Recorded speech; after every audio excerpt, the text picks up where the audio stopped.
Halo semuanya, perkenalkan nama saya Feski Skanapiun. Saya adalah mahasiswa Indonesia Banking School dengan nomor absen, maksud saya adalah nomor NIM 20211011211.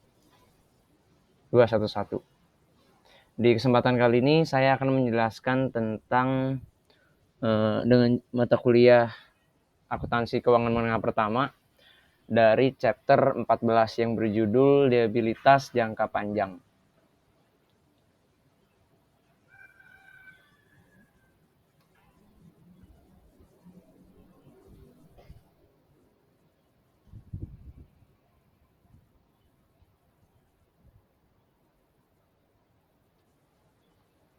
Oke, kita langsung ke utang obligasi.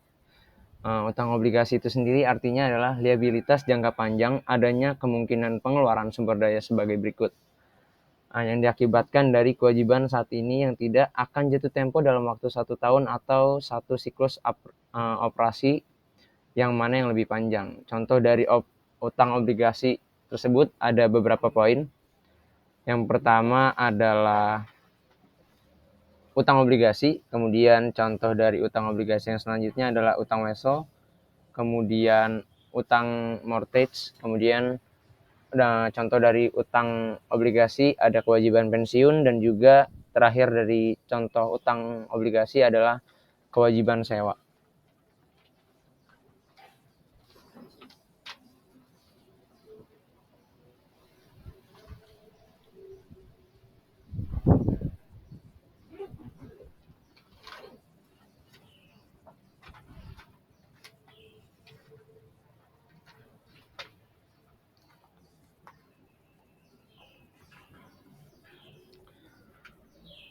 Oke, selanjutnya masih tetap di sama, maksud saya masih tetap di utang obligasi.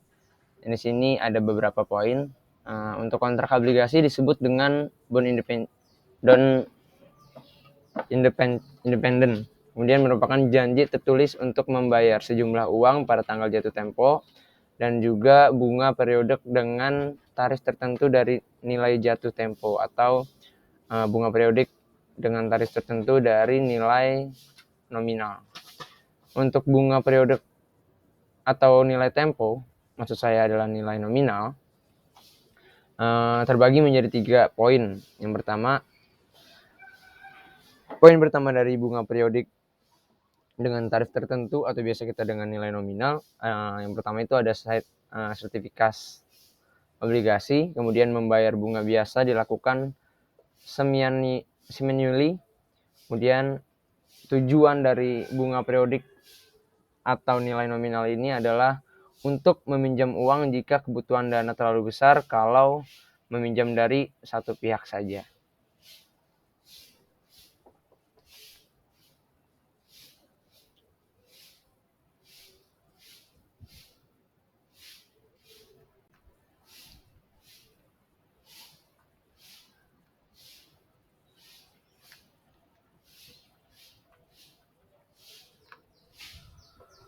Untuk jenis-jenis obligasi, ada berapa jenis obligasi di sini. Untuk jenis umum yang ditemui dalam praktek ada 5 dalam jenis obligasi.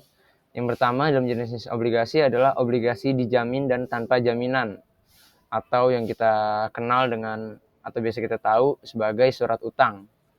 Kemudian jenis-jenis obligasi yang sering kita jumpai dalam praktek atau jenis-jenis umum.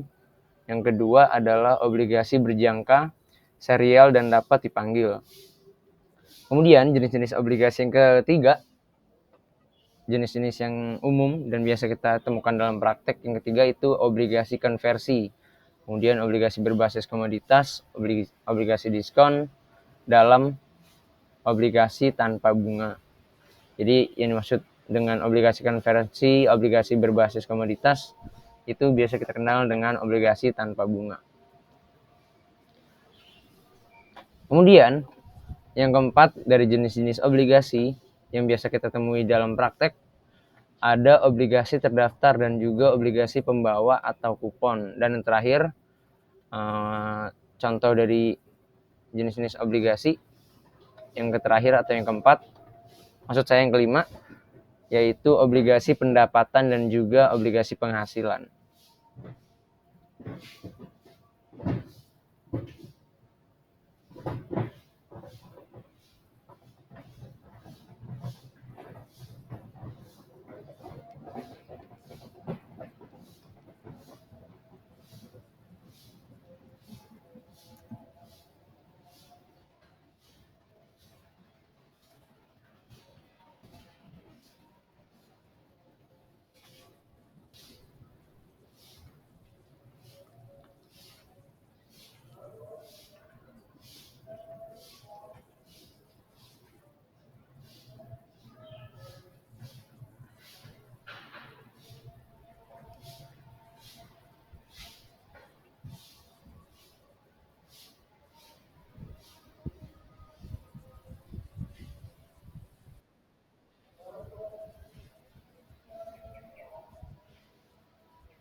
Oke, selanjutnya seperti kita bisa lihat di layar bahwasanya di sini ada peringkat obligasi. Ada beberapa account di sini, ada user, ada coupon, ada maturity, ada price, ada yield, dan juga rating. Untuk corporate obligasi listing dan juga apa atau what do the matter number mean? Yang di sini untuk user itu ada accountnya ada Vodafone Group dan juga Royal Bank of Scotland, yang dimana kuponnya sebesar 5. Untuk Vodafone Group ada kuponnya sebesar 5,00, dan juga untuk kupon dari Royal Bank of Scotland sebesar 6,00. Kemudian ada maturity dari Vodafone Group adalah tanggal 4 Juni 2018, dan juga untuk maturity dari Royal Bank of Scotland sebesar di tanggal 10 Maret 2013. Kemudian untuk harga atau price dari Vodafone Group yaitu 106,66. Kemudian price untuk Royal Bank of Scotland ada 99,81. Kita langsung bergeser ke kanan. Di tabel selanjutnya ada yield. Di sini ada yield. Yield dari Vodafone Group sebesar 4,05, dan juga yield untuk Royal Bank of Scotland ada 6,5. Kemudian kita bisa lihat bersama di bawahnya di tabel terakhir atau paling kanan. Di sini ada rating. Ratingnya itu bisa kita tulis sebagai contohnya untuk Vodafone Group AA, di sini nanti bakal ada angka, dan juga Royal Bank of Scotland ratingnya kita tulis atau kita contohkan sebagai B. Dan nantinya akan ada terisi dengan angka atau nominal. Untuk penjelasan user, untuk Vodafone Group dan Royal Bank of Scotland itu adalah nama dari perusahaan tersebut atau company name.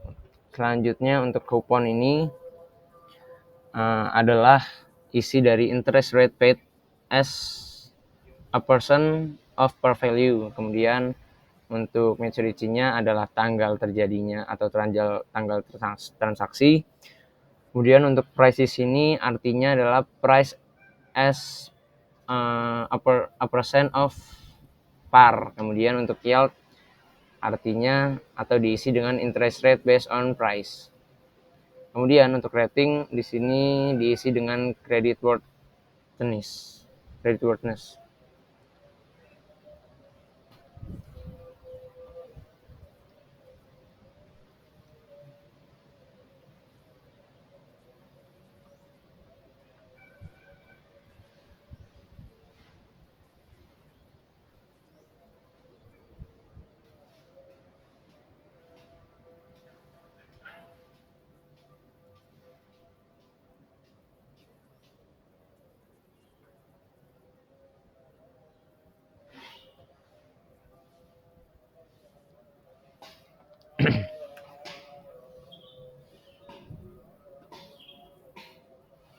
Oke, selanjutnya ada penilaian obligasi dan juga diskon premi.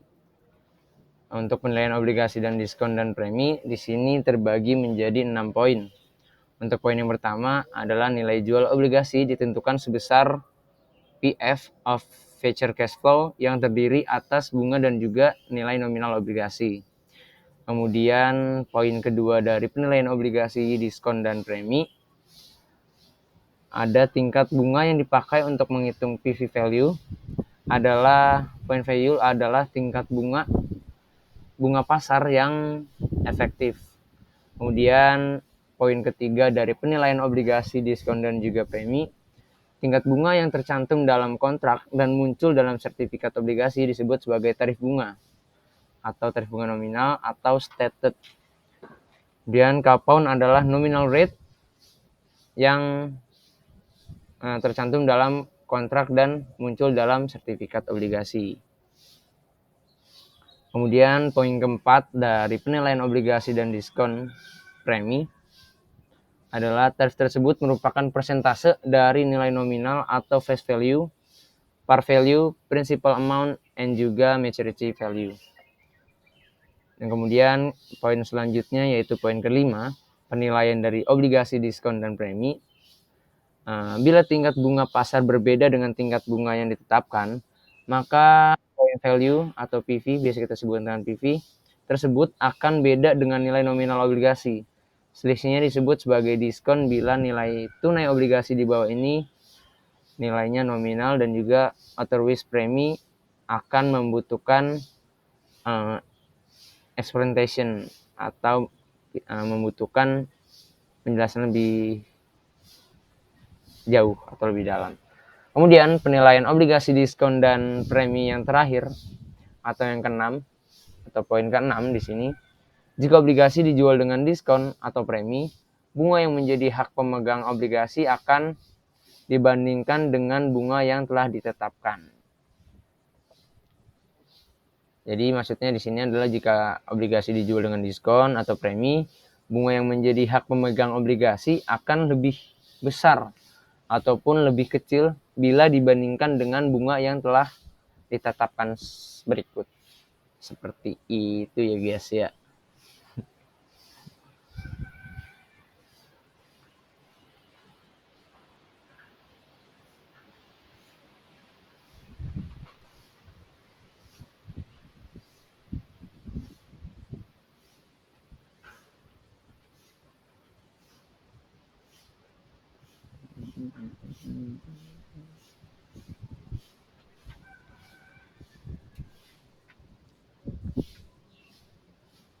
Oke, gue mute cek. Biar lama. Jadi gue kayak udah ngomong itu. Gue mute. Aldo, si kita kan kemarin gak jadi pakai fotografer, nggak dibalikin duit. Oke. Iya, 8.000. Kayaknya itu emang Aldo sengaja dah bilangnya sama fotografer biar kayak membuang gitu kok. Iya. Ya, biar ketutup semuanya. Beda harga kayak ini. Terus belum mulai. Ini PT apa anjing?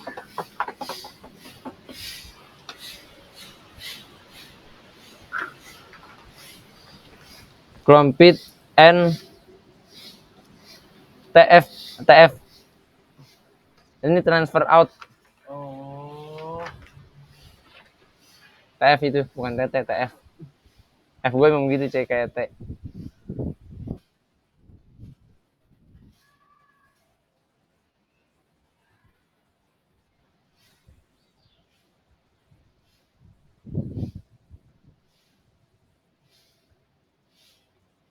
Gue unmute lagi. Des. Ada tadi ke mute ternyata. Oke. Maaf, selanjutnya di sini ada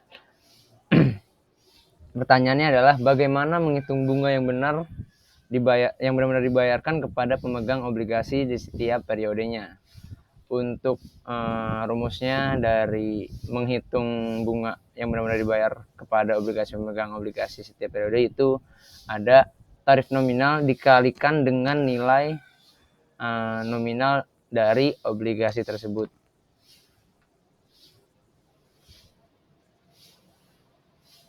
Satu slide diem, gue mute lagi. Harus gitu cuy, kalau kagak capek anjing gue ngomong mulu.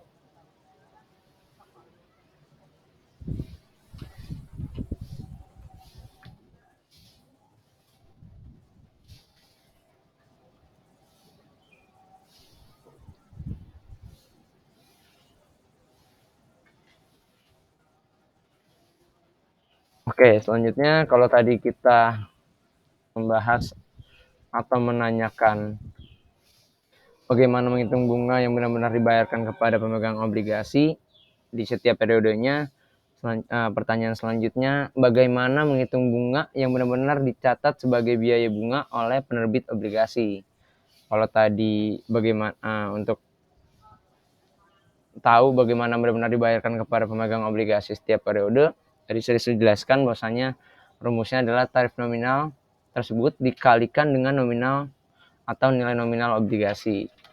Untuk menjawab bagaimana cara menghitung bunga yang benar-benar dicatat sebagai biaya bunga oleh penerbit obligasi, rumusnya adalah seperti kita lihat bersama di layar bahwasanya tarif efektif dikalikan dengan nilai bunga atau nilai buku obligasi tersebut.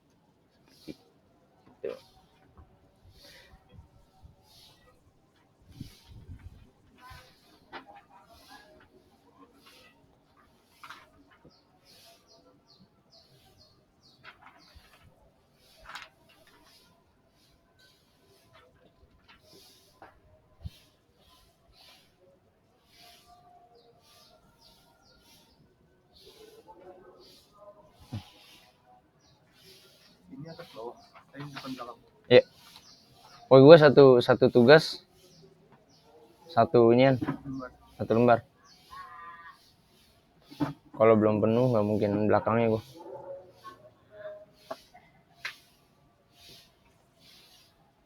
Lagu apa cek?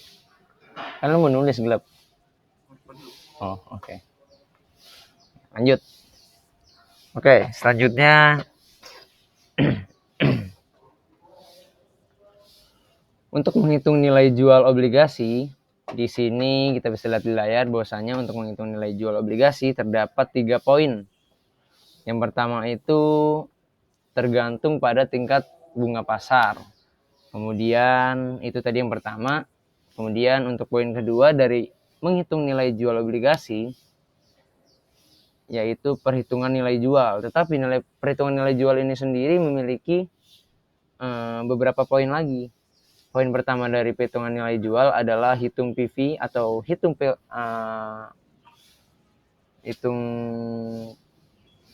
P-value, nilai jatuh tempo, plus hitung bunga PV bunga pada apa yang telah dinyatakan. Kemudian poin ketiga dari perhitungan nilai jual adalah menggunakan tingkat bunga pasar. Selanjutnya untuk menghitung nilai jual obligasi di poin ketiga yaitu pembayaran bunga tengah tahunan. Seperti itu guys ya.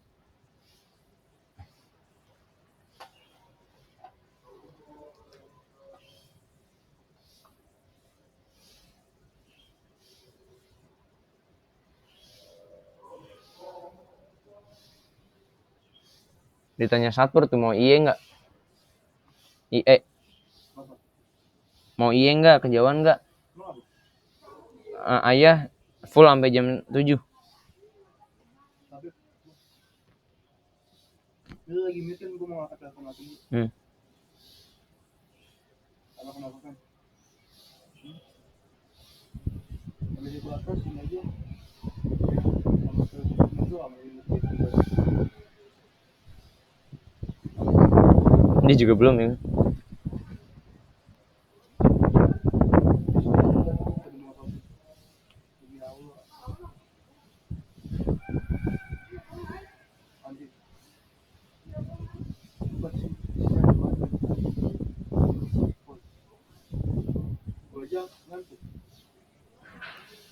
Jadi kan tidur.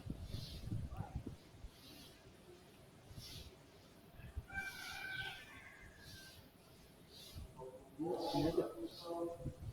Nggak tahu.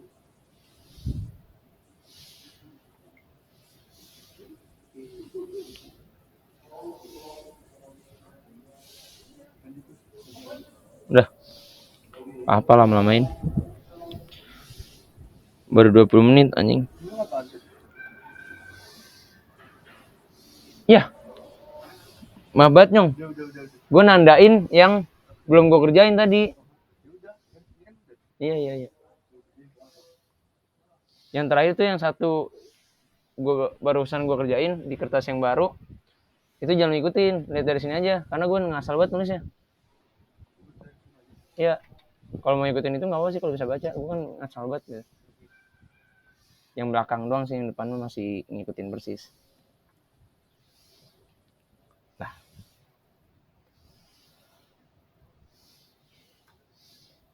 Selanjutnya seperti kita lihat di layar bahwasanya jika bunga nominal 8%,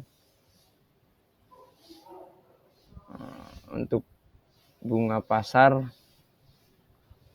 6%, obligasi yang dijual artinya premi, kemudian bunga pasar 8%, obligasi yang dijual itu nilai nominal, kemudian untuk bunga pasar obligasi yang dijual diskon 10%. Jadi cara bacanya, ketika obligasi dijualnya secara premi berarti bunga pasarnya sebesar 6%. Kemudian ketika obligasi dijual nilai nominalnya 8%, maksud saya obligasi dijual nilai nominal, bunga pasarnya 8%. Dan juga obligasi dijual diskon, bunga pasarnya 10%. Sebaliknya, ketika bunga pasarnya 6% berarti obligasi yang dijual itu adalah obligasi premi. Kemudian ketika bunga pasar 8% berarti obligasi yang dijual adalah nilai nominalnya.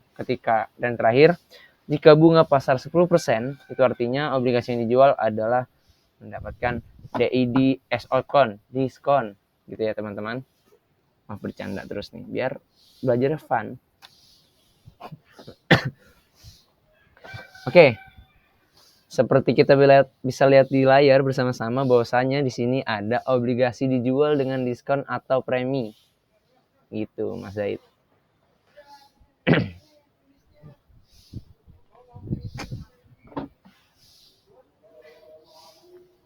Yang pertama, bila obligasi dijual di bawah nominal. Bila obligasi dijual di bawah minimal, ada 3 catatan penting. Ada 3 poin. Yang pertama itu investor menghendaki bunga yang lebih tinggi dari bunga yang dinyatakan. Kemudian poin ketiga dari bila obligasi dijual di bawah nominal, yang tidak kalah penting, yang kedua ada biasanya terdiri karena investor dapat memperoleh bunga yang lebih tinggi daripada investasi yang lain dengan risiko yang sama. Seperti itu. Kemudian poin ketiga atau poin terakhir dari yang catatan penting dari bila obligasi dijual di bawah nominal adalah tidak dapat mengganti tingkat bunga yang dinyatakan sehingga investor menolak membayar sebesar nominal obligasi. Kemudian di bawah sini kita bisa lihat ada note atau catatan. Untuk investor menerima bunga sebesar yang dinyatakan dalam kupon tetapi mendapat tril mereka sebesar bunga efektif.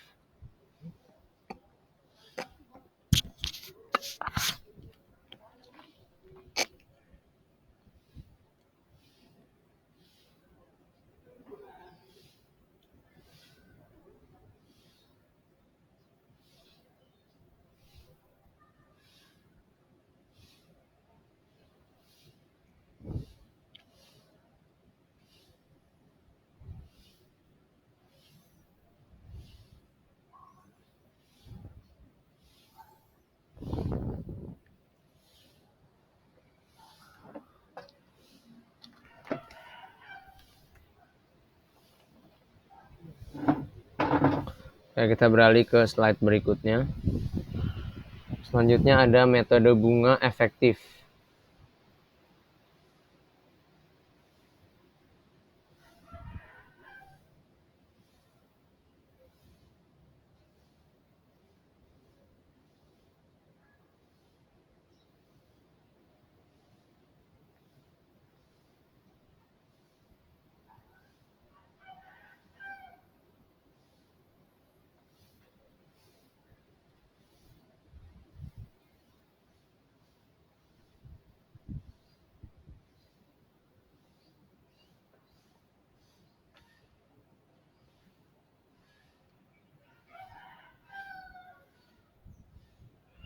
Untuk metode bunga efektif, obligasi yang dijual dengan diskon ada 2 poin. Untuk poin pertama, jumlah yang dibayar saat jatuh tempo lebih besar dari jumlah saat penjualan obligasi dijual dengan premi.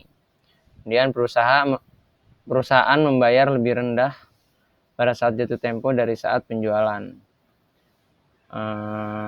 Penyesuaian adalah pencatatan biaya bunga obligasi selama umur obligasi melalui operasi atau proses yang disebut sebagai amortisasi. Kemudian amortisasi dilakukan dengan metode bunga efektif atau yang biasa kita sebut dengan PV amortization.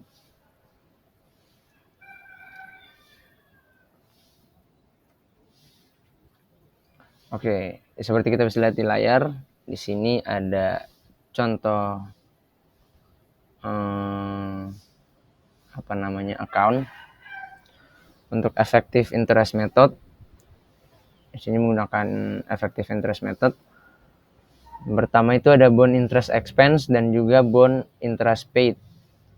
Jadi ketika bond interest expense dikurang dengan bond interest paid akan menghasilkan yang namanya amortisasi amount atau amortization amount. So, untuk pertama, untuk bond interest expense kita pasti bertanya-tanya dong, apa itu? Atau bagaimana cara mencari bond interest expense? Untuk mencari bond interest expense, yang pertama ada carrying value of bond at beginning of period dikalikan dengan effective interest rate. Kemudian ketika ketemu hasilnya itu akan menghasilkan namanya bond interest expense. Selanjutnya akan dikurang dengan bond interest paid.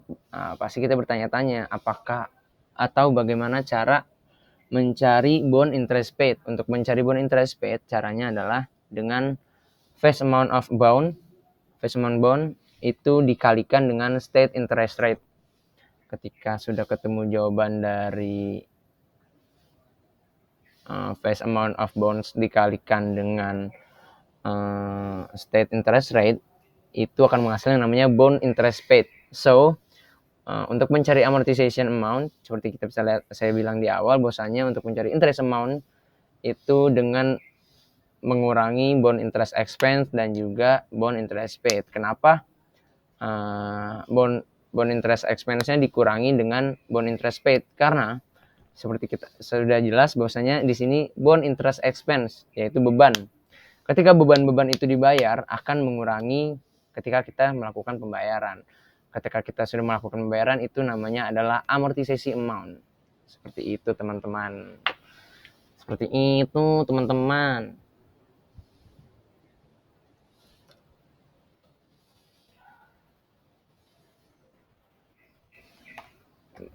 Udah 30 menit sih, 40 menit doang mah gak apa-apa kali ya. Dengan dicuek-cuekin gini aja. Dengan dicuek-cuekin gini aja nih. Kalau enggak di tambah-tambahin coklat nih. Hah? Di apa namanya? Di kopi. Di editnya. Oh iya. Udah berarti ini baca normal ya. Tapi gue malas ngeditnya nyong. Yang gini lama-lama ini gak bakal buka nih. Penting mah dia lihat sejam udah oke.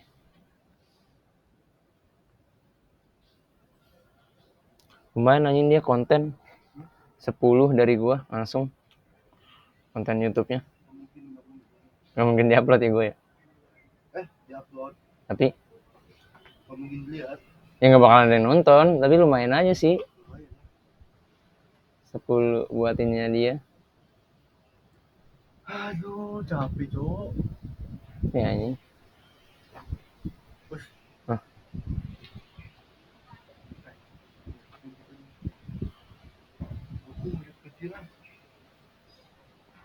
Gua matiin juga kameranya. Boleh nggak sebat?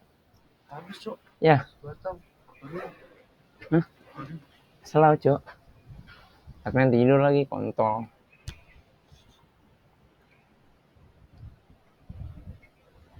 Ini yang di luar yang sering lu mainin ya? Iya. Lanjut, guys.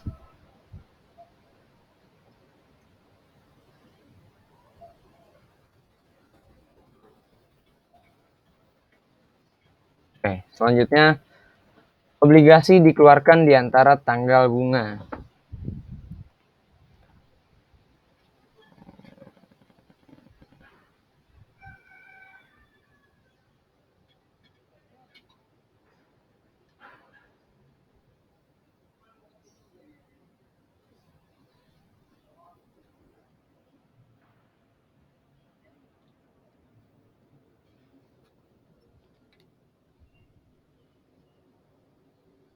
Kenapa?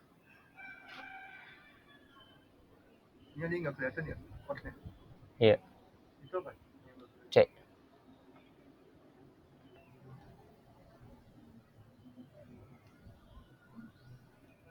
Lanjut.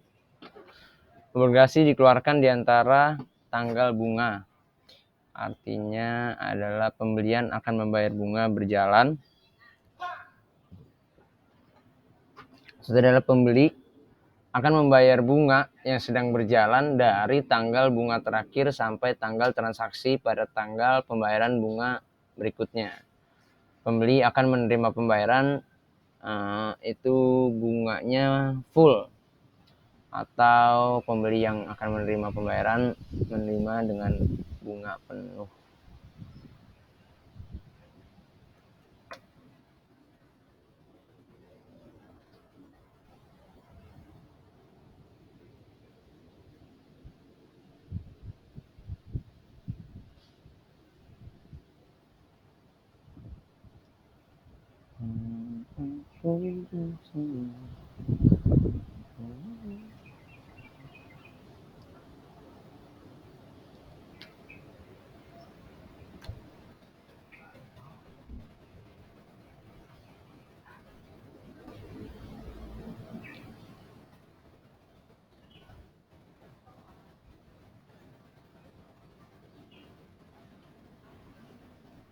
Selanjutnya ada pelunasan obligasi. Pelunasan sebelum tanggal jatuh tempo. Jadi pelunasan obligasi dari sebelum tanggal yang ditentukan atau tanggal jatuh tempo. Ada 3 poin. Untuk poin pertama, harga beli lebih besar nilai buku itu artinya rugi. Dan ketika harga beli kurang lebih kecil dari nilai buku itu artinya laba. Jadi saat kita membeli barang yang barangnya harga beli barangnya tersebut lebih besar dibandingkan nilai buku, artinya kita mengalami kerugian atau loss. Kemudian ketika harga beli lebih kecil dari nilai buku, jadi saat kita membeli suatu produk atau barang tersebut harganya lebih kecil dibandingkan dengan nilai buku, itu artinya kita mendapatkan laba atau keuntungan. Kemudian poin yang ketiga, pada saat pelunasan, premi atau diskon yang belum diamortisasi dan biaya pengeluaran obligasi harus diamortisasi sampai dengan tanggal transaksi. Hal ini dilakukan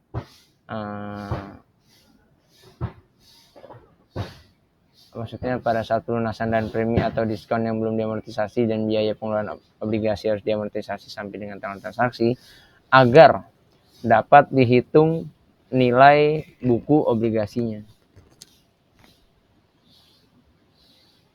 Jadi untuk dapat menghitung nilai buku obligasi kita harus melakukan pada saat pelunasan premi atau diskon yang belum diamortisasi harus diamortisasi terlebih dahulu sampai dengan tanggal transaksi yang telah ditentukan.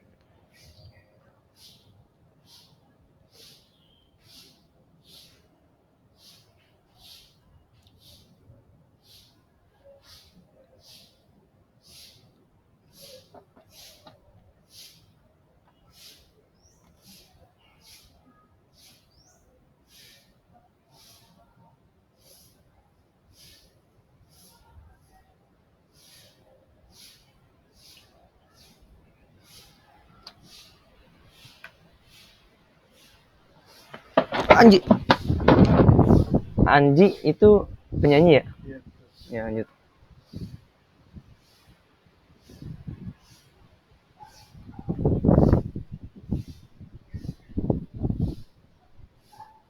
Bangsat. Kaget gue, Cok.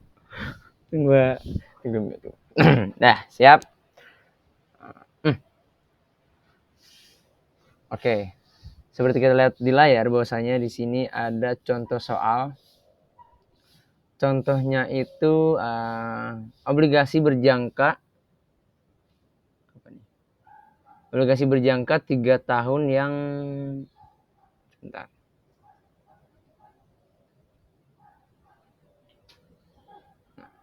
Obligasi berjangka 3 tahun dengan tingkat bunga 8%. Dengan nominal yaitu $100.000 yang dikeluarkan pada tanggal 1 Januari 2007, ditarik pada kurs 105 pada tanggal 31 Desember 2008. Biaya penarikan itu 2.000. Bunga pasar per Januari 2017 adalah 8%. Saya baca gimana? Jadi obligasi berjangka 3 tahun memiliki yang bunganya itu 8%, untuk nominalnya $100.000, dikeluarkan pada tanggal 1 Januari 2007, ditarik kursnya pada tanggal 31 Desember 2008 dengan memiliki biaya penarikan yaitu sebesar $2.000 dengan bunga pasar per 1 Januari 2017 adalah 8%. Oke. Selanjutnya seperti kita lihat di sini bahwasanya untuk jurnalnya, tabel pertama, kolom pertama itu tanggal, kemudian sebelahnya 8% kas yang dibayar, kemudian 10% biaya bunga, kemudian diskon diamortisasi dan juga nilai buku. Untuk tanggal 1 Januari 2007, nilai bukunya sebesar $95.027. Kemudian untuk tanggal 31/12/07, untuk kas yang dibayar 8% berarti 8.000. Kemudian 10% biaya bunga adalah $9.503. Kemudian untuk diskon diamortisasinya sejumlah $1.503 dan juga nilai bukunya $96.530. Kemudian untuk tanggal 31 Desember 2008, untuk kas yang dibayar sebesar 8% yaitu 8.000. Kemudian 10% biaya bunga dari tanggal 31 Desember 2008 adalah 9.653. Kemudian diskon diamortisasinya adalah 1.653. 1.963 itu dapat dari mana? Dari $4.973 dikurang dengan yang ini, dikurangkan dengan $1.503, kemudian dikurang lagi dengan 1.653 ini.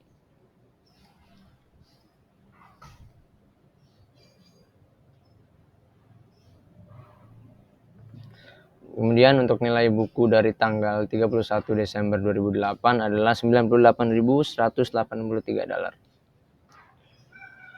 Untuk jurnalnya, untuk saldo per 31 Desember 2008, akunnya itu ada utang obligasi atau biasa kita sebut dengan nilai buku sama dengan $98.183. Kemudian untuk diskon utang obligasi sebesar $1.817. Untuk $1.817 diskon utang obligasi itu didapatkan dari $4.973 dikurang dengan $1.503 dikurang lagi dengan diskon amortisasi pada tanggal 31/12 Desember yaitu $1.653. Ketika $4.973 dikurang dengan $1.503 dan $1.653, hasilnya atau nominalnya sebesar $1.817.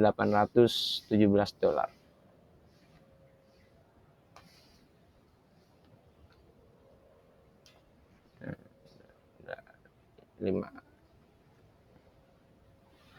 Oke, selanjutnya untuk pelunasan obligasi yang dilakukan sebelum tanggal jatuh tempo. Untuk akunnya itu ada harga pelunasan sebesar $1.500 ditambah dengan $2.000, hasilnya $1.700.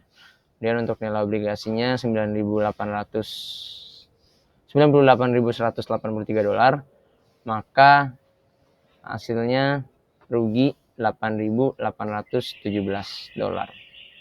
Untuk jurnalnya tertanggal 31 Desember 2008, akunnya itu ada utang obligasi, rugi pelunasan, dan juga kas. Utang pelunasan obligasi sebesar $98.187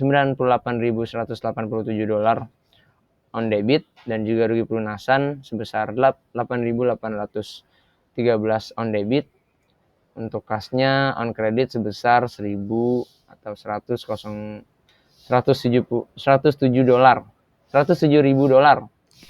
itu.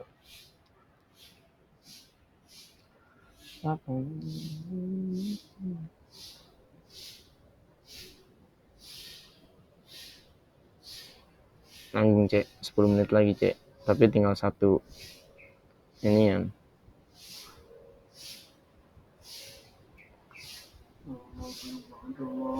Enak banget. Capek. Tadi gue nangis ya. Nangis mah kemarin gua udah ngebacot, gak kerekord, anjing.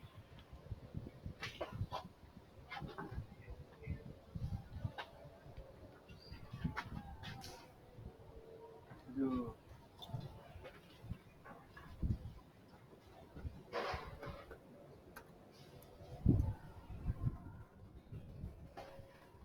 Untuk utang wesel jangka panjang, artinya adalah akuntansi wesel jangka panjang sama dengan utang obligasi. Terbagi menjadi 2 poin. Untuk utang wesel dinilai sebesar present value, bunga yang dibayar, dan pokok pinjaman yang akan dibayar. Kemudian perusahaan mengamortisasi diskon dan juga premi sepanjang umur utang.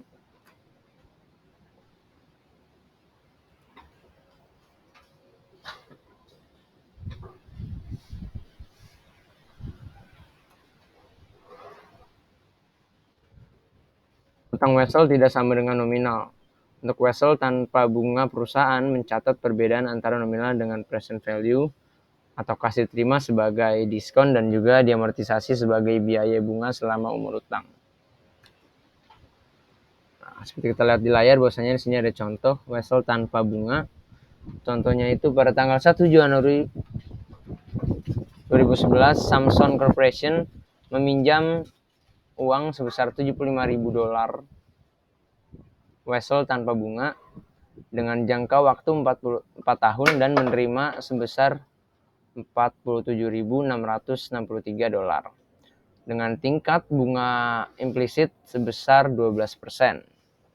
Maka untuk jurnalnya, tabel pertama ada tanggal, kemudian 0% kas dibayar 0, kemudian ada 12 biaya bunga, 12% biaya bunga, kemudian ada amortisasi diskon dan juga nilai buku. Untuk tanggal 1 Januari 2011, ini dengan nilai buku 47.663. Kemudian pada tanggal 31 Desember 2011, 0% kas yang dibayar adalah 0. Kemudian 12% biaya bunga sebesar $5.720. Kemudian amortisasi diskon pada tanggal 31 Desember 2011 adalah $5.720 dengan nilai buku $53.383. Kemudian selanjutnya untuk tanggal 31 Desember 2012, untuk 0% kas yang dibayar adalah 0. Untuk 12% biaya bunga, hasilnya nominalnya adalah $6.406. Dan untuk nominal dari amortisasi diskon pada tanggal 31 Desember 2012 adalah $6.406. Kemudian nilai buku dari tanggal 31 Desember 2012 adalah $59.788. Selanjutnya untuk tanggal 31 Desember 2013 dan juga tanggal 31 2012 adalah untuk biaya diskon biaya 7.175 dan juga 8.037 untuk amortisasi diskon tanggal tahun 2013 7.175 dengan nilai buku 66.963 dan untuk amortisasi diskon dari tanggal tahun ke-14 adalah 8.037 dan juga nilai buku sebesar $75.000.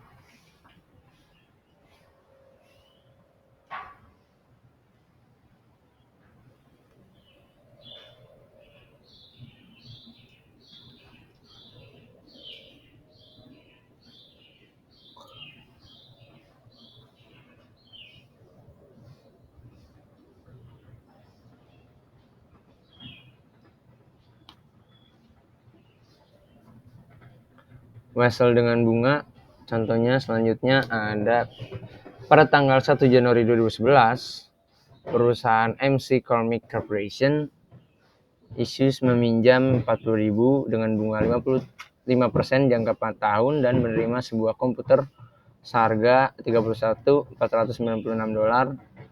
Pembayaran dilakukan pada 31 Desember dengan bunga pasar sebesar 12%. Untuk menjawabnya, kita langsung saja kita lihat di layar pada tanggal untuk akunnya itu ada tanggal, kemudian 5% kas dibayar, kemudian 12% biaya bunga, kemudian amortisasi diskon dan juga nilai buku. Untuk pada tanggal 1 Januari 2011 nilai bukunya adalah $31.496. Kemudian untuk tanggal 31 Desember 2011 untuk 5% kas dibayar adalah 2.000. Kemudian 12 biaya bunganya adalah 3.779. Untuk amortisasi diskonnya 1.179 dan nilai bunga $33.274. Kemudian pada tanggal 31 Desember tahun 2012 5% dari kas yang dibayar adalah 2.000. 12% dari biaya bunganya adalah 3.993 dan amortisasi diskonnya adalah 1.993. Kemudian untuk nilai buku pada tanggal 31 Desember 2012 adalah $35.267.